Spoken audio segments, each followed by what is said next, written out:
Shalom, selamat pagi. Saya akan menjelaskan konsep redoks. Yang pertama, redoks. Konsep redoks berdasarkan pengikatan dan pelampiasan oksigen. Redoks adalah reaksi pelepasan oksigen dari suatu senyawa.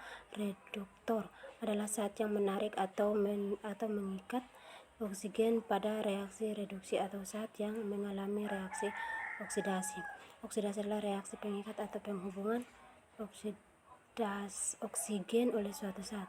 Oksidator adalah sumber oksigen pada reaksi dan zat yang mengalami reduksi.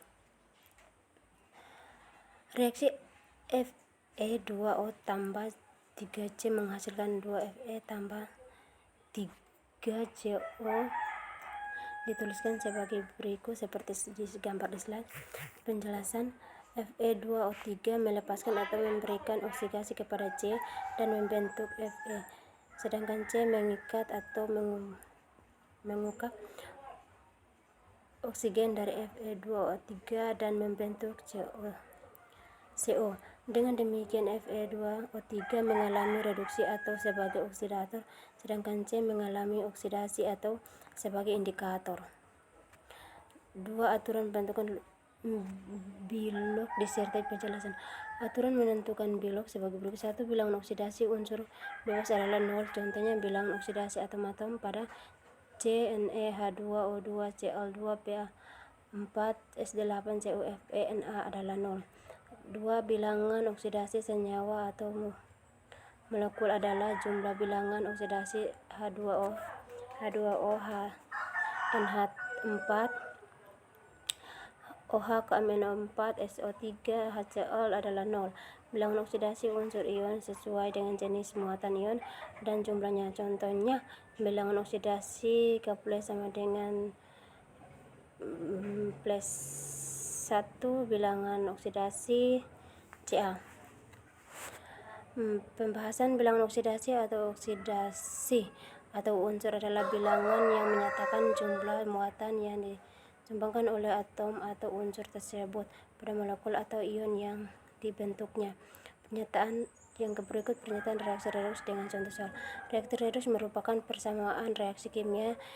Dalam reaksi terjadi perubahan bilangan oksidasi di antara zat-zatnya sehingga ada yang mengalami kenaikan bilangan oksidasi atau reaksi oksidasi dan ada yang mengalami penurunan bilangan oksidasi atau reaksi. Untuk menentukan suatu reaksi apakah mengalami oksidasi atau reduksi, akan setiap yang terjadi dalam unsur dalam reaksi tersebut harus diketahui bilangan oksidasi sehingga terlibat penurunan dan kenaikan bilangan oksidasi. Contoh soal seperti yang di slide. Yang berikut penentuan senyawa reduktur dan oksidator dalam reaksi. Reaksi redoks merupakan reaksi yang terjadi secara redoks dan oksidasi. Reaksi kimia dibagi menjadi reaksi kimia biasa terjadi reaksi redoks.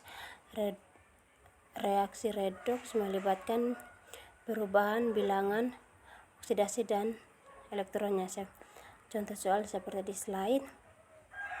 Yang berikut reaksi konproporsionasi dan disproporsionasi disertai dengan masing-masing dengan contoh soal dan jelaskan. Reaksi